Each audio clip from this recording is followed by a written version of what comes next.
അറിയപ്പെടാൻ മുറിച്ചു നൽകുന്ന ദിവ്യ സ്നേഹകാരുണ്യമേ,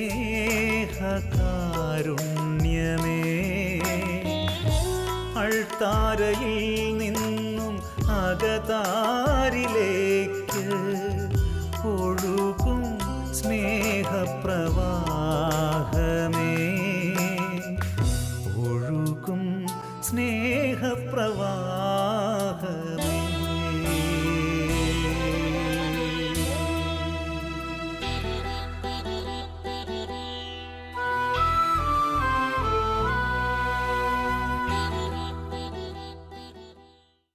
ദിവ്യകാരുണ്യ സന്നിധിയിൽ ഞാൻ നിൽക്കുമ്പോൾ എൻ്റെ രക്തം മുഴുവൻ എണ്ണയായി മാറുവാനും ഞരമ്പുകൾ തിരിയായി എരിയുവാനും അങ്ങനെ അവ മുഴുവൻ ദൈവസ്തുതിക്കായി കത്തിജ്വലിക്കുന്നത് കാണുവാനും ഞാൻ ആഗ്രഹിക്കുന്നു. വിശുദ്ധ അഗസ്റ്റിൻ. ഈശോയിൽ സ്നേഹമുള്ളവരെ, ബലിയും ജീവിതവും എന്ന ഈ പ്രോഗ്രാമിലേക്ക് ഏവർക്കും യേശുവിൻ്റെ നാമത്തിൽ ഹൃദ്യമായ സ്വാഗതം. ദൈവം ലോകത്തിന് തന്ന അമൂല്യദാനമായ തിരുക്കുമാരൻ തൻ്റെ പീഡാസഹനത്തിൻ്റെയും മരണത്തിൻ്റെയും ഉത്ഥാനത്തിൻ്റെയും സ്മാരകമായി പരിശുദ്ധ കുർബാന സ്ഥാപിച്ചു. ലോകാവസാനത്തോളം യേശുവിൻ്റെ രക്ഷാകര സംഭവങ്ങളെ ലോകം അറിയണമെന്നും അനുഭവിക്കണമെന്നും ആഗ്രഹിച്ചുകൊണ്ടാണ് തമ്പുരാൻ പരിശുദ്ധ കുർബാന സ്ഥാപിച്ചത്. 2000 വർഷമായി സഭ ഇതുവരെ മുടക്കം കൂടാതെ പരിശുദ്ധ കുർബാന ആഘോഷിക്കുന്നുണ്ടെങ്കിൽ ഈ തമ്പുരാൻ്റെ കൽപ്പനയോടുള്ള വിശ്വസ്തതയാണ് അത് കാണിക്കുക. യഥാർത്ഥമായ ബലിയർപ്പണം നടക്കണമെങ്കിൽ അത് അനുഭവപരമായിട്ട് അർപ്പിക്കപ്പെടണം. അനുഭവപരമായി ബലിയർപ്പിക്കണമെങ്കിൽ വിശുദ്ധ ബലിയെക്കുറിച്ച് ശരിയായ അറിവ് നമുക്കുണ്ടായിരിക്കണം. അടയാളങ്ങളിലൂടെയും പ്രതീകങ്ങളിലൂടെയും അർപ്പിക്കപ്പെടുന്ന ഈ ദിവ്യരഹസ്യത്തെ ജീവിതത്തിൽ അനുഭവിക്കുവാൻ വേണ്ടി അവയെക്കുറിച്ച് പഠിക്കാനുള്ള ശ്രമമാണ് നമ്മൾ ഈ പ്രോഗ്രാമിലൂടെ നടത്തുക. കുർബാനയുടെ ഓരോ പ്രാർത്ഥനകളുടെയും ഓരോ കർമ്മങ്ങളുടെയും അർത്ഥവും വ്യാപ്തിയും മനസ്സിലാക്കാൻ ഈ പ്രോഗ്രാമിലൂടെ പരിശുദ്ധാത്മാവിൻ്റെ കൃപയാൽ നമ്മൾ ശ്രമിക്കുകയാണ്. ഈ ദിവസത്തെയും തമ്പുരാൻ്റെ മുമ്പിലേക്ക് നമുക്ക് കൊടുക്കാം. പരിശുദ്ധാത്മാവിൻ്റെ കൃപയാൽ ദിവ്യരഹസ്യങ്ങളെ യഥാർത്ഥത്തിൽ മനസ്സിലാക്കാനുള്ള കൃപ നമുക്ക് ലഭിക്കുവാൻ വേണ്ടി പ്രാർത്ഥനയോടുകൂടെ നമുക്ക് ഈ വചനങ്ങളെ ശ്രവിക്കാം. തമ്പുരാൻ്റെ ബലിയെക്കുറിച്ച് പഠിക്കാം. കുർബാനയുടെ വളരെ പ്രധാനപ്പെട്ട ഭാഗമായ അനാഫറയെക്കുറിച്ചാണ് നമ്മൾ കണ്ടുകൊണ്ടിരിക്കുന്നത്. അനാഫറ എന്ന ഗ്രീക്ക് വാക്കിനർത്ഥം ഞാൻ മുൻപ് സൂചിപ്പിച്ചതുപോലെ സമർപ്പണം, ഉയർത്തൽ എന്നൊക്കെയാണ്. പരമപിതാവിന് യേശു സമർപ്പിച്ച ബലി ഇന്ന് സഭ സമർപ്പിക്കുന്ന നിമിഷമാണത്. യേശുവിനോട് ചേർന്ന് സഭയർപ്പിക്കുന്ന നിമിഷം. ഈ സമർപ്പണമാണ് നാം ഓരോരുത്തരും നടത്തേണ്ടത്. ദൈവപിതാവിൻ്റെ കരങ്ങളിലേക്ക് ക്രിസ്തുവിലൂടെ നമ്മുടെ യാചനകളും പ്രാർത്ഥനകളും നമ്മുടെ സ്തുതികളുമൊക്കെ നമ്മൾ സമർപ്പിക്കുന്ന കുർബാനയിലെ വലിയ മഹത്വരമായ ഒരു രംഗമാണത്. അനാഫറ പ്രാർത്ഥനകൾ 4 ഗണമായിട്ടാണ് സീറോ മലബാർ സഭയിൽ നമ്മൾ കാണുക. അതുകൊണ്ട് 4 പ്രധാനപ്പെട്ട പ്രാർത്ഥനകളാണ് ഈ അനാഫറയിലുള്ളത്. അതിൻ്റെ ഒന്നാമത്തെ പ്രാർത്ഥന കൂട്ടത്തെക്കുറിച്ചാണ് നമ്മൾ വിചിന്തനം ചെയ്തുകൊണ്ടിരുന്നത്. എല്ലാ പ്രാർത്ഥനകളിലും അനാഫറയിലെ 4 പ്രാർത്ഥനാ ഗണങ്ങളിലും ഒരു യാചന അപേക്ഷ കാണും. പുരോഹിതൻ ദൈവജനത്തോട് തനിക്ക് വേണ്ടി പ്രാർത്ഥിക്കണമേ എന്ന് യാചിക്കുന്ന ഒരപേക്ഷയുണ്ട്. ദൈവജനം പുരോഹിതന് വേണ്ടി പ്രാർത്ഥിക്കുമ്പോൾ പുരോഹിതൻ തനിയെ രഹസ്യത്തിൽ പ്രാർത്ഥിക്കുന്ന ഒരു പ്രാർത്ഥനയുണ്ട്. അതിനുശേഷം കരങ്ങൾ കൂപ്പി കുനിഞ്ഞു നിന്ന് സാവധാനം പുരോഹിതൻ പ്രാർത്ഥിക്കുന്ന പ്രധാന പ്രാർത്ഥനയുണ്ട്. അതിനുശേഷം ഒരു കാനോന, ഒരു സ്തുതിയുണ്ട്. ഈ 4 ഘടകങ്ങൾ കൂടുന്നതാണ് ഒരു പ്രാർത്ഥനാ കൂട്ടം അനാഫറയിലുള്ളത്. ഇത് നമ്മൾ ആരാധനാക്രമ ജീവിതത്തിൽ പഠിച്ചിരിക്കേണ്ടതാണ്, അറിഞ്ഞിരിക്കേണ്ടതാണ്. എന്തുകൊണ്ട് കുർബാനയിൽ ഈ ഗണത്തിൽ ഇങ്ങനെ പ്രാർത്ഥനകൾ വന്നു എന്നറിയണമെങ്കിൽ കുർബാനയുടെ പ്രാർത്ഥനയുടെ ശൈലി നമ്മൾ മനസ്സിലാക്കിയിരിക്കണം. ഈ 4 പ്രധാനപ്പെട്ട പ്രാർത്ഥനാ ഗണങ്ങൾ കൂടുന്നതാണ് അനാഫറ എന്ന് പറയുന്നത്. കുർബാനയിൽ അല്ലെങ്കിൽ യുക്കരിസ്റ്റിക് പ്രയർ എന്ന് പറയുന്നത്, ദിവ്യകാരുണ്യ പ്രാർത്ഥന എന്ന് പറയുന്നത്. അതുകൊണ്ട് ഈ പ്രാർത്ഥനയുടെ അർത്ഥം നമ്മൾ യഥാർത്ഥത്തിൽ ഗ്രഹിച്ചിരിക്കണം. ബലിപീഠത്തിൽ കൊണ്ടുവന്ന് തിരുവസ്തുക്കൾ ഒരുക്കി വെച്ചതിനു ശേഷം കുർബാനയുടെ പ്രധാന ഭാഗമായ അനാഫറയിലേക്ക് കയറുകയാണ് എന്ന് ഞാൻ പറഞ്ഞു. ഈ അനാഫറ അവസാനിക്കുന്നത് റൂഹാക്ഷണ പ്രാർത്ഥനയോടുകൂടെയാണ്. റൂഹാക്ഷണ പ്രാർത്ഥനയോടുകൂടിയാണ് ഈ അനാഫറ അവസാനിക്കുക. അത് കുർബാനയുടെ ഏറ്റവും പ്രധാനപ്പെട്ട ഭാഗമായിട്ടാണ് സഭ പഠിപ്പിക്കുക. അതിലൊന്നാമത്തെ പ്രാർത്ഥനയിൽ, അനാഫറയുടെ ഒന്നാമത്തെ പ്രാർത്ഥനാ ഗണത്തിൽ ഒരു സമാധാന ആശംസയുണ്ട് എന്ന് ഞാൻ പറഞ്ഞു. അതിനോടൊപ്പം പുരോഹിതൻ പ്രാർത്ഥിക്കുന്ന ഒരു പ്രാർത്ഥനയുണ്ട്. അതിനുശേഷം ധൂപാർപ്പണമുണ്ട്. ഇനി അവിടം വരെയാണ് നമ്മൾ കണ്ടിരുന്നത്. ഇനി പുരോഹിതൻ ചെയ്യുന്ന പ്രാർത്ഥന എന്താണ്? പുരോഹിതൻ പറയും, നമ്മുടെ കർത്താവ് ഈശോ മിശിഹായുടെ കൃപയും പിതാവായ ദൈവത്തിൻ്റെ സ്നേഹവും പരിശുദ്ധാത്മാവിൻ്റെ സഹവാസവും നാം എല്ലാവരോടും കൂടെ ഉണ്ടായിരിക്കട്ടെ എന്ന് പറഞ്ഞ് ദിവ്യരഹസ്യങ്ങളുടെ മേൽ ആശീർവദിക്കും. ദിവ്യരഹസ്യങ്ങളുടെ മേൽ കുരിശടയാളം വരയ്ക്കും. ഞാൻ കഴിഞ്ഞ എപ്പിസോഡിൽ സൂചിപ്പിച്ചതുപോലെ കുർബാനയുടെ അപ്പത്തിലൂടെയും വീഞ്ഞിലൂടെയും ദൈവജനം മുഴുവൻ കർത്താവിന് സമർപ്പിച്ചിരിക്കുന്നതാണ്. നാം ഒക്കെ ബലിവേദിയിൽ സന്നിഹിതരാണ്, അപ്പത്തിലൂടെയും വീഞ്ഞിലൂടെയും. ആ തിരുവസ്തുക്കളെ ആശീർവദിക്കുമ്പോൾ യഥാർത്ഥത്തിൽ നാമും അനുഗ്രഹിക്കപ്പെടുകയാണ്. അതുകൊണ്ട് സമർപ്പണം നടത്തണം എന്ന് ഞാൻ മുൻ എപ്പിസോഡിൽ സൂചിപ്പിക്കുകയുണ്ട്. ഈ സമർപ്പണം നടത്തിയവരോട് പുരോഹിതൻ ഇനി പറയുന്ന വാക്യങ്ങളാണ് ശ്രദ്ധിക്കേണ്ടത്. അദ്ദേഹം പറയും, നിങ്ങളുടെ വിചാരങ്ങൾ ഉന്നതത്തിലേക്ക് ഉയരട്ടെ. നമ്മുടെ ഹൃദയ വികാര വിചാരങ്ങൾ ഉന്നതത്തിലേക്ക് ഉയരണം. പ്രിയമുള്ളവരെ, കുർബാന അനുഭവവേദ്യമാകണമെങ്കിൽ കുർബാന പങ്കെടുക്കുന്ന ദൈവജനം പുരോഹിതനും ശുശ്രൂഷയും ആഹ്വാനം ചെയ്യുന്നതനുസരിച്ച് പള്ളിയിൽ സന്നിഹിതരാവണം. അവരുടെ ഹൃദയവും വിചാരവുമൊക്കെ കുർബാനയ്ക്കു ചേർന്ന വിധത്തിലാവണം. ഈ സമയം പുരോഹിതൻ ആവശ്യപ്പെടുക, നിങ്ങളുടെ വിചാരങ്ങൾ ഉന്നതത്തിലേക്ക് ഉയരണം, ഉന്നതത്തിലുള്ളവയെ അന്വേഷിക്കണം. വിലാപങ്ങളുടെ പുസ്തകത്തിൽ 3-ാം അധ്യായം 41-ാമത്തെ തിരുവചനം അനുസ്മരിക്കുകയാണിവിടെ. വിലാപങ്ങളുടെ പുസ്തകം 3-ാം അധ്യായം 41-ാമത്തെ തിരുവചനം, നമുക്ക് നമ്മുടെ ഹൃദയവും കരങ്ങളും സ്വർഗസ്ഥനായ ദൈവത്തെങ്കിലേക്ക് ഉയർത്താം. നമുക്ക് നമ്മുടെ ഹൃദയവും കരങ്ങളും സ്വർഗസ്ഥനായ പിതാവിൻ്റെ പക്കലേക്ക് ഉയർത്താം. പ്രിയമുള്ളവരെ, കുർബാനയിൽ നിൽക്കുന്ന ദൈവജനം തങ്ങളുടെ വിചാരങ്ങൾ, വികാരങ്ങൾ ദൈവസന്നിധിയിലേക്ക് ഉയർത്തണമെന്നാണ് പുരോഹിതൻ ആവശ്യപ്പെടുക. ഭയഭക്തിജനകമായ രഹസ്യങ്ങളാണ് കൂദാശ ചെയ്യപ്പെടുന്നത് എന്ന് ശുശ്രൂഷി നമ്മളെ സൂചിപ്പിച്ചു മുൻപ്. പേടിപ്പിക്കുന്നതല്ല, ബഹുമാനത്തോടും ദൈവമാണെന്നറിഞ്ഞു കഴിയുമ്പം എൻ്റെ മനസ്സിൽ ഉരുക്കൊള്ളുന്ന അല്ലെങ്കിൽ രൂപപ്പെടുന്ന ഭക്തിയിൽ നിന്ന് വരുന്ന ഒരു ഭയമുണ്ട്, സ്നേഹത്തിൽ നിന്ന് വരുന്ന ഭയം. അങ്ങനെ വലിയ രഹസ്യങ്ങളാണ് കൂദാശ ചെയ്യപ്പെടുന്നത്. ആ കൂദാശ ചെയ്യപ്പെടുമ്പോൾ സ്വർഗത്തിലേക്ക് നിങ്ങളുടെ വികാരങ്ങളെ ഉയർത്താൻ, വിചാരങ്ങളെ ഉയർത്താനായിട്ടാണ് പുരോഹിതൻ നമ്മോട് ആവശ്യപ്പെടുക. അത് തിരുവചനത്തിൻ്റെ വെളിച്ചത്തിലാണ്. വിലാപങ്ങളുടെ പുസ്തകത്തിൽ പറഞ്ഞിരിക്കുന്നത് പോലെ നമ്മുടെ ഹൃദയങ്ങൾ ദൈവസന്നിധിയിലേക്ക് ഉയർത്തേണ്ടതാണ്. അപ്പം കുർബാനയുടെ നിമിഷം നമ്മുടെ ചിന്തകൾ എവിടെയായിരിക്കണം? ദൈവസന്നിധിയിലായിരിക്കണം. ഹൃദയം ദൈവീക ചിന്ത കൊണ്ട് നിറയണം. അതാണ് പുരോഹിതൻ ഇവിടെ ആവശ്യപ്പെടുക. വീണ്ടും കൊളോസോസുകാർക്ക് എഴുതിയ ലേഖനത്തിൽ 3-ാം അധ്യായത്തിൽ നമ്മൾ വീണ്ടും കാണുന്നുണ്ട്, നമ്മുടെ ചിന്തകൾ ഉന്നതത്തിലേക്ക് ഉയരണം. കൊളോസോസുകാർക്ക് എഴുതിയ ലേഖനം 3-ാം അധ്യായം 1-ാമത്തെ തിരുവചനത്തിൽ ഇപ്രകാരമാണ് പൗലോസ് ലേഖ നമ്മളെ പഠിപ്പിക്കുക: ക്രിസ്തുവിനോടൊപ്പം നിങ്ങൾ ഉയർപ്പിക്കപ്പെട്ടെങ്കിൽ ദൈവത്തിൻ്റെ വലതുഭാഗത്ത് ഉപവിഷ്ടനായിരിക്കുന്ന ക്രിസ്തു വസിക്കുന്ന ഉന്നതത്തിലുള്ളവയെ അന്വേഷിക്കുവിൻ.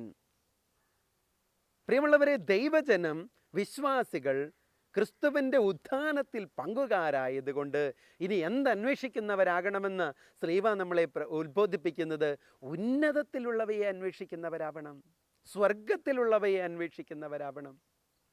പ്രിയമുള്ളവരെ, എത്രയോ ഉചിതമാണ് എന്നോർത്ത് നോക്കിയേ പുരോഹിതൻ്റെ ആ വാക്കുകൾ നമ്മളോട്. നമ്മുടെ ഹൃദയങ്ങൾ, വിചാരങ്ങൾ ഉന്നതത്തിലേക്ക് ഉയർത്തണം. നമ്മുടെ ഹൃദയ വികാര വിചാരങ്ങൾ ഉന്നതത്തിലേക്ക് ഉയർത്തണമെന്നാണ് പറഞ്ഞു തരിക. അപ്പോൾ ദൈവജനം പ്രത്യുത്തരം പറയുന്ന എന്നതാണെന്ന് ശ്രദ്ധിച്ചു നോക്കിയേ. അബ്രാഹത്തിൻ്റെയും ഇസഹാക്കിൻ്റെയും യാക്കോബിൻ്റെയും ദൈവമേ, ആരാധ്യനായ രാജാവേ, അങ്ങയുടെ സന്നിധിയിലേക്ക്. അബ്രാഹത്തിൻ്റെയും ഇസഹാക്കിൻ്റെയും യാക്കോബിൻ്റെയും ദൈവമേ, ആരാധ്യനായ രാജാവേ, അങ്ങയുടെ സന്നിധിയിലേക്ക്. പുറപ്പാട് പുസ്തകം 3-ാം അധ്യായം 6-ാമത്തെ തിരുവചനമാണിത്. പുറപ്പാട് പുസ്തകം 3-ാം അധ്യായം 6-ാമത്തെ തിരുവചനം. ഞാൻ നിന്റെ പിതാക്കന്മാരുടെ ദൈവമാണ്, അബ്രാഹത്തിൻ്റെയും ഇസഹാക്കിൻ്റെയും യാക്കോബിൻ്റെയും ദൈവം. ദൈവം തന്നെ പഴയ നിയമത്തിൽ വെളിപ്പെടുത്തിയത് അബ്രാഹത്തിൻ്റെ ദൈവമായിട്ടാണ്, ഇസഹാക്കിൻ്റെ ദൈവമായിട്ടാണ്, യാക്കോബിൻ്റെ ദൈവമായിട്ടാണ്. വ്യക്തിപരമായിട്ട് സ്നേഹിക്കുന്ന, വ്യക്തികളുടെ ജീവിതത്തിൽ ഇടപെടുന്ന, അവരുടെ കാര്യങ്ങളിൽ തൽപരനായ, അവരോടൊത്തു വേദനിക്കുന്ന ഒരു ദൈവത്തെയാണ് പഴയ നിയമത്തിൽ നമ്മൾ കാണുക. അതേ ദൈവത്തിൻ്റെ സന്നിധിയിലേക്ക് നമ്മുടെ ചിന്തകൾ ഉയർത്താനായിട്ടാണ് പുരോഹിതൻ ആവശ്യപ്പെടുക. എൻ്റെയും നിങ്ങളുടെയും ജീവിതത്തിൽ വ്യക്തിപരമായിട്ട് ഇടപെടുന്ന, എൻ്റെ നൊമ്പരങ്ങൾ അറിയുന്ന, എൻ്റെ വേദനകൾ അറിയുന്ന, എൻ്റെ രോഗങ്ങൾ അറിയുന്ന, എൻ്റെ കഷ്ടപ്പാടുകൾ അറിയുന്ന ഒരു ദൈവമാണ് എൻ്റേത് എന്ന് കുർബാനയിലൂടെ നമ്മൾ പ്രഖ്യാപിക്കുകയാണ്. മക്കളില്ലാതിരുന്ന അബ്രാഹത്തിൻ്റെ വേദന മനസ്സിലാക്കി അവന് മകനെ കൊടുക്കുന്ന ദൈവം, യാക്കോബിൻ്റെ വേദന മനസ്സിലാക്കി അവനോട് കൂടെയിരിക്കുന്ന ദൈവം. പ്രിയമുള്ളവരെ, ഇതേ ദൈവമാണ് നമ്മുടെ ദൈവമെന്നും നമ്മുടെ ഹൃദയ വികാരങ്ങൾ ഈ ദൈവത്തെങ്കിലേക്ക് ഉയർത്താനുമായിട്ടാണ് സഭ കുർബാനയിലൂടെ ആവശ്യപ്പെടുക. ഇതേ വികാരങ്ങളാണ് നമ്മുടെ മനസ്സിലേക്ക് കൊണ്ടുവരേണ്ടത്.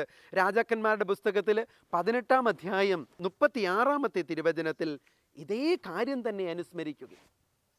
രാജാക്കന്മാരുടെ 1-ാം പുസ്തകം 18-ാം അധ്യായം 36-ാമത്തെ തിരുവചനം. അബ്രാഹത്തിൻ്റെയും ഇസഹാക്കിൻ്റെയും ഇസ്രായേലിൻ്റെയും ദൈവമായ കർത്താവേ, അങ്ങ് ഇസ്രായേലിൻ്റെ ദൈവമാണെന്നും ഞാൻ അങ്ങയുടെ ദാസനാണെന്നും അങ്ങയുടെ കൽപ്പന അനുസരിച്ചാണ് ഞാനിത് ചെയ്തതെന്നും അങ്ങ് ഇന്ന് വെളിപ്പെടുത്തണമേ. ദൈവമേ, അങ്ങ് ഞങ്ങളുടെ കാര്യത്തിൽ തൽപരനാണെന്ന് വെളിപ്പെടുത്തണമെന്ന ഏലിയ പ്രാർത്ഥിക്കുന്നു. അബ്രാഹത്തിൻ്റെയും ഇസഹാക്കിൻ്റെയും യാക്കോബിൻ്റെയും ദൈവമാണ് അവിടുന്ന്. വ്യക്തിപരമായിട്ട് നമ്മുടെ ജീവിതത്തിൽ ഇടപെടുന്ന ദൈവം, വ്യക്തിപരമായി നമ്മുടെ ജീവിതത്തിൽ ഇടപെടുന്ന ദൈവം, ആ ദൈവത്തിൻ്റെ സന്നിധിയിലേക്ക് പ്രിയമുള്ളവരെ കുർബാനയുടെ സമയത്ത് നമ്മുടെ ചിന്തകൾ ഉയർത്തണം. എത്രയോ അനുഭവപ്രദമായ നിമിഷങ്ങളാണ് കുർബാനയുടെ ആ നിമിഷങ്ങളെന്നറിയാവോ? ഉന്നതത്തിലേക്ക് ചിന്തകൾ ഉയർത്തി നിൽക്കാൻ, ഈ ലോകത്തിൽ നിന്ന് നിന്റെ ചിന്തകളെ സ്വർഗത്തിലേക്ക് ഉയർത്താൻ പുരോഹിതൻ ആവശ്യപ്പെടുകയാണ്. ദൈവത്തെക്കുറിച്ച് ധ്യാനിച്ചു നിൽക്കേണ്ട നിമിഷം. അബ്രാഹത്തിൻ്റെയും ഇസഹാക്കിൻ്റെയും യാക്കോബിൻ്റെയും സന്നിധി, ദൈവത്തിൻ്റെ സന്നിധിയിലേക്ക് നമ്മുടെ ചിന്തകൾ ഉയർത്തേണ്ട നിമിഷം. ഈ ഒരു കാര്യം വളരെ വ്യക്തമായിട്ട് നമ്മുടെ കുർബാനയിൽ സൂചിപ്പിച്ചിട്ടുണ്ട്.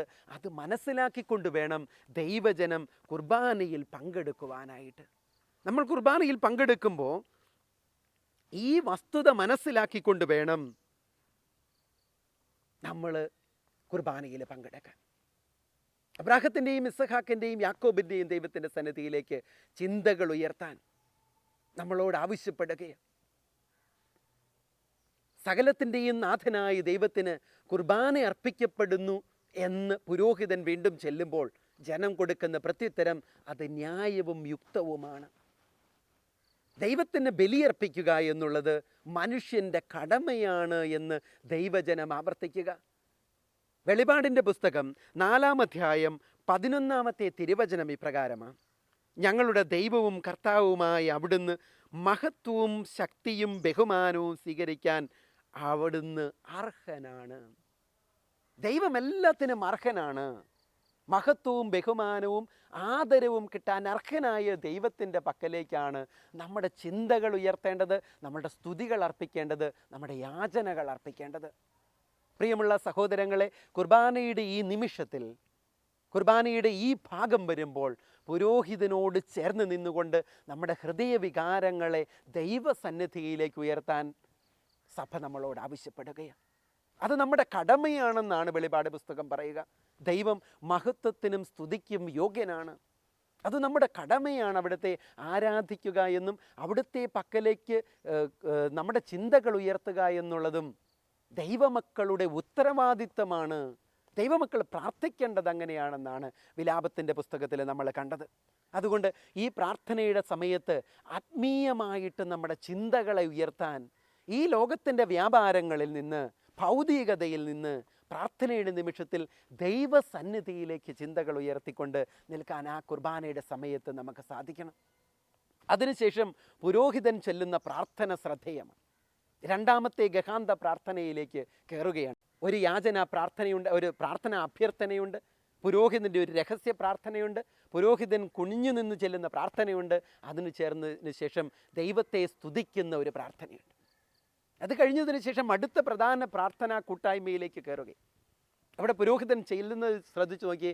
പിതാവും പുത്രനും പരിശുദ്ധാത്മാവുമായ സർവേശ്വര, അങ്ങയുടെ മഹത്വമേറിയ ത്രിത്വത്തിൻ്റെ ആരാധ്യമായ നാമം എല്ലാ അധരങ്ങളിൽ നിന്ന് സ്തുതിയും, എല്ലാ നാവുകളിൽ നിന്ന് കൃതജ്ഞതയും, എല്ലാ സൃഷ്ടികളിൽ നിന്ന് പുകഴ്ചയും അർഹിക്കുന്നു.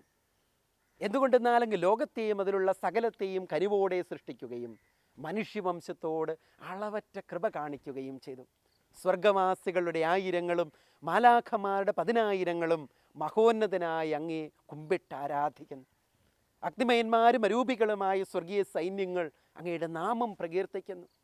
പരിശുദ്ധരും അരൂപികളുമായ ക്രോവന്മാരോടും ശ്രാപ്യന്മാരോടും ചേർന്ന് നാഥനായ അങ്ങേക്ക് അവർ ആരാധന സമർപ്പിക്കുന്നു. പ്രിയമുള്ളവരെ, ഈ പ്രാർത്ഥനയിൽ വരുന്ന കാര്യം എന്താണ് എന്ന് ശ്രദ്ധിച്ചു നോക്കാം. തൊട്ട് മുമ്പാണ് പുരോഹിതൻ പറഞ്ഞത്, നിങ്ങളുടെ വിചാരങ്ങൾ ഉന്നതത്തിലേക്ക് ഉയർത്തണം. നിങ്ങളുടെ വിചാരങ്ങൾ ഉന്നതത്തിലേക്ക് ഉയർത്തണം. അബ്രാഹത്തിൻ്റെയും ഇസഹാക്കിൻ്റെയും യാക്കോബിൻ്റെയും ദൈവത്തിൻ്റെ സന്നിധിയിലേക്ക് നിങ്ങളുടെ വിചാരങ്ങൾ ഉയർത്തണമെന്ന് പുരോഹിതൻ പറഞ്ഞു. ഇനി അടുത്ത പ്രാർത്ഥനയിൽ, ഇപ്പോൾ ഞാൻ ചൊല്ലിയ പ്രാർത്ഥനയിൽ എന്താ പറയുന്നത്? ഉന്നതത്തിൽ എന്താണ് നടക്കുന്നത് എന്നാണ് പറഞ്ഞു കേൾപ്പിച്ചത്. എന്താണ് ഉന്നതത്തിൽ നടക്കുക? സ്വർഗത്തിലേക്ക് എൻ്റെ ചിന്തകൾ ഉയർത്തുമ്പം എന്താണ് അവിടെ നടക്കുക എന്ന് എനിക്ക് ധ്യാനിക്കാൻ, അനുഭവിക്കാനായിട്ട് പറ്റുന്നു. എന്താണ് അവിടെ നടക്കുന്നത്? അഗ്നിമയന്മാരും അരൂപികളുമായ സ്വർഗീയ സൈന്യങ്ങൾ അങ്ങയുടെ നാമം പ്രകീർത്തിക്കുന്നു. പരിശുദ്ധരും അരൂപികളുമായ സ്വർഗീയ സൈന്യങ്ങൾ ദൈവത്തെ സ്തുതിക്കുന്നു. യെശയ്യായുടെ പുസ്തകം 6-ാം അധ്യായം 1 മുതൽ 4 വരെയുള്ള തിരുവചനത്തിൽ യെശയ്യായ്ക്കുണ്ടായ ദർശനമാണ് ഇവിടെ പുരോഹിതൻ പ്രാർത്ഥനയിലൂടെ സൂചിപ്പിക്കുക. യെശയ്യായ്ക്കുണ്ടായ ദർശനം എന്നതാണ്? സ്വർഗീയ ഗണങ്ങൾ മുഴുവൻ സിംഹാസനത്തിൽ ഉപവിഷ്ടനായിരിക്കുന്നവനെ പരിശുദ്ധനെന്ന് പാടി സ്തുതിക്കുന്നു. സ്വർഗീയ ഗണം മുഴുവൻ സിംഹാസനത്തിൽ ഉപവിഷ്ടനായിരിക്കുന്നവനെ പരിശുദ്ധനെന്ന് പാടി സ്തുതിക്കുന്നു. ഉന്നതത്തിലേക്ക് ചിന്തകൾ ഉയർത്തുന്ന വ്യക്തിക്ക് പ്രാർത്ഥനയുടെ സമയത്ത് പുരോഹിതൻ ആവശ്യപ്പെട്ടതുപോലെ ഹൃദയവികാരങ്ങളെ ഉന്നതത്തിലേക്ക് ഉയർത്തിയ വ്യക്തി ഈ അനുഭവത്തിലേക്ക് കടന്നു വരുവാനായിട്ട് സാധിക്കുമെന്നാണ് സഭ പറയുക. പ്രിയമുള്ളവരെ, എൻ്റെ കുർബാന അർപ്പണത്തിൽ ഈ അനുഭവത്തിലേക്ക് വരാൻ എനിക്ക് പറ്റിയിട്ടുണ്ടോ എന്ന് ചിന്തിക്കേണ്ടതാണ്. മാലാഖമാരുടെ ഗണങ്ങളോട് ചേർന്ന് പരിശുദ്ധനെന്ന് പാടി സ്തുതിക്കാൻ സഭ എനിക്ക് തരുന്ന അവസരമാണവ. അതുകൊണ്ടാണ് പുരോഹിതൻ പറയുന്നത്, നിൻ്റെ വിചാരങ്ങളൊന്ന് ഉന്നതത്തിലേക്ക് ഉയർത്ത്. സ്ക്രോവന്മാരും ശ്രാപ്യന്മാരും അഗ്നിമയന്മാരും ദൈവത്തെ സ്തുതിക്കുന്ന രംഗം നീ ഒന്ന് മനസ്സിൽ കാണ്. എന്നിട്ട് പുരോഹിതൻ എന്ത് അറിയോ? ഇത് പറഞ്ഞതിന് ശേഷം ബലിപീഠം ചുംബിച്ചിട്ട് പറയുന്ന പ്രാർത്ഥന ഇപ്രകാരമാണ്: ഉയർന്ന സ്വരത്തിൽ ഇടപെടാതെ സ്തുതിച്ചുകൊണ്ട് അവർ ഒന്നു ചേർന്ന് ഉദ്ഘോഷിക്കുകയും ചെയ്യുന്നു. അപ്പോഴാണ് ജനം ഓശാന പാടി പ്രാർത്ഥിക്കുന്നത്. സ്വർഗീയ ഗണങ്ങൾ പരിശുദ്ധനെന്ന് പാടുന്ന ഈ ദൈവിക ഗണങ്ങളോട് ചേർന്ന് സഭയും പരിശുദ്ധനെന്ന് പാടിപ്പുകഴ്ത്തുന്ന നിമിഷമാണ്. ബലവാനും കർത്താവുമായ ദൈവം പരിശുദ്ധൻ പരിശുദ്ധൻ പരിശുദ്ധൻ എന്ന് പറഞ്ഞ് സഭയും ഈ സ്വർഗീയ ഗണങ്ങളോട് ചേർന്ന് പാടുകയാണ്. പ്രിയമുള്ള സഹോദരങ്ങളെ, കുർബാനയുടെ ഈ നിമിഷത്തിൽ സ്വർഗീയ ആരാധനയോട് നമ്മൾ ചേരുന്ന മനോഹരമായ നിമിഷങ്ങളാണവ. അവ അനുഭവിക്കണമെങ്കിൽ ഹൃദയം കൊണ്ട് പ്രാർത്ഥിക്കാൻ നമ്മൾക്ക് പഠിച്ചിരിക്കണം. പരിശുദ്ധ പിതാവ് ബെനഡിക്റ്റ് 16-ാമൻ മാർപ്പാപ്പയാകുന്നതിന് മുമ്പ് എഴുതിയ ഫീസ്റ്റ് ഓഫ് ഫെയ്ത്ത് എന്ന് പറയുന്ന പുസ്തകത്തിൽ ഒരു കാര്യം സൂചിപ്പിച്ചിട്ടുണ്ട്. അദ്ദേഹം പറഞ്ഞു, കുർബാനയിലെ പല കാര്യങ്ങളും ഹൃദയം കൊണ്ട് മനസ്സിലാകുന്നതാണ്. ഹൃദയം കൊണ്ട് മനസ്സിലാക്കേണ്ടതാണ്, ഹൃദയം കൊണ്ട് അനുഭവിക്കേണ്ടതാണ്. ആരാധനാക്രമം എന്ന് പറയുന്നത് ബുദ്ധി കൊണ്ട് കാണേണ്ടതല്ല, ഹൃദയം കൊണ്ട് അനുഭവിക്കേണ്ടതാണ്. പ്രിയമുള്ളവരെ, ഹൃദയം കൊണ്ട് അനുഭവിക്കാൻ നമുക്ക് സാധിക്കുന്ന ഒരു കാര്യമായത്. ഇത് ഹൃദയം കൊണ്ട് അനുഭവിക്കേണ്ടതാ. സ്വർഗീയ ഗണങ്ങളുടെ പ്രാർത്ഥനയും പരിശുദ്ധൻ എന്നുള്ള കീർത്തനവും ആത്മീയമായി എൻ്റെ ഹൃദയങ്ങൾ കൊണ്ട് അനുഭവിക്കാൻ പറ്റുന്ന വ്യക്തി കുർബാനയുടെ ഈ നിമിഷം പുരോഹിതൻ്റെ ആഹ്വാനത്തോട് ചേർന്നിട്ട് പരിശുദ്ധൻ എന്ന് അവിടുത്തെ പാടി സ്തുതിക്കും. പരിശുദ്ധൻ അവിടുത്തെ പാടി സ്തുതിക്കും. ഈ കാര്യം മനസ്സിൽ വെച്ചുകൊണ്ട് വേണം പ്രിയമുള്ള ദൈവമക്കളെ കുർബാനയിൽ പങ്കെടുക്കാൻ. ഹൃദയം കൊണ്ട് കുർബാനയിൽ പങ്കെടുക്കാൻ നമുക്ക് പരിശ്രമിക്കാം. പുരോഹിതൻ ചെല്ലുന്ന പ്രാർത്ഥനയുടെ അർത്ഥം മനസ്സിലാക്കി എൻ്റെ ഹൃദയത്തെ ഉന്നതത്തിലേക്ക് ഉയർത്താൻ, എൻ്റെ വികാരങ്ങളെ ഉന്നതത്തിലേക്ക് ഉയർത്താൻ പിന്നീട് നമ്മൾ ഉന്നതത്തിലുള്ളവയെക്കുറിച്ചാണ് ചിന്തിക്കുക. ആ അനുഭവത്തിലേക്ക് വരാൻ പരിശുദ്ധാത്മാവ് നമുക്ക് കൃപ തരട്ടെ. കൃപാന അനുഭവവേദ്യമാവാത്തത് പലപ്പോഴും ഈ ഹൃദയം കൊണ്ട് പ്രാർത്ഥിക്കാൻ നമുക്ക് സാധിക്കാത്തത് കൊണ്ടാണ്. പുരോഹിതൻ പ്രാർത്ഥിക്കുന്നതിനോടൊപ്പം എൻ്റെ ഹൃദയത്തെ ഉയർത്താൻ എനിക്ക് സാധിക്കാതെ വരുന്നത് കൊണ്ടാണ്. ഇനിയുള്ള കുർബാനകളിൽ പുരോഹിതൻ ഈ പ്രാർത്ഥന ചെല്ലുമ്പം ഇതിൻ്റെ അർത്ഥമറിഞ്ഞ് പങ്കെടുക്കാനായിട്ട് നമുക്ക് ശ്രമിക്കാം. വിലാപങ്ങളുടെ പുസ്തകത്തിൽ സൂചിപ്പിച്ചത് ഞാൻ ആദ്യം സൂചിപ്പിച്ചു. 3-ാം അധ്യായത്തിൽ പറഞ്ഞിരിക്കുന്നത് പോലെ ഉന്നതത്തിലുള്ളവയെ അന്വേഷിക്കണം, ഹൃദയങ്ങൾ ഉയർത്തി പ്രാർത്ഥിക്കണം. കുർബാനയുടെ ഈ സമയം സ്വർഗീയമായ ആരാധനയുടെ നിമിഷമാണ്. ആ സ്വർഗീയ ആരാധനയിൽ പങ്കെടുക്കാൻ ഈ ഭൂമിയിൽ നമുക്ക് കിട്ടുന്ന സുന്ദരമായ അനുഗ്രഹപ്രദമായ അവസരമാണ് കുർബാന എന്നുള്ള സത്യം മറക്കാതെ ഇനിയുള്ള കുർബാനകളിൽ ഭക്തിപൂർവ്വം പങ്കെടുക്കാൻ പരിശുദ്ധാത്മാവ് നമുക്ക് കൃപ തരട്ടെ. ദൈവം നമ്മെ അനുഗ്രഹിക്കട്ടെ. പരിശുദ്ധ പരമ ദിവ്യ കാരുണ്യത്തിന് എന്നേരവും ആരാധനയും സ്തുതിയും പുകഴ്ചയും ഉണ്ടായിരിക്കട്ടെ. പരിശുദ്ധ പരമ ദിവ്യ കാരുണ്യത്തിന് എന്നേരവും ആരാധനയും സ്തുതിയും പുകഴ്ചയും ഉണ്ടായിരിക്കട്ടെ. നിത്യം സ്തുതിക്ക് യോഗ്യമായ പരിശുദ്ധ പരമ ദിവ്യ കാരുണ്യത്തിന് എന്നേരവും ആരാധനയും സ്തുതിയും പുകഴ്ചയും ഉണ്ടായിരിക്കട്ടെ.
Father.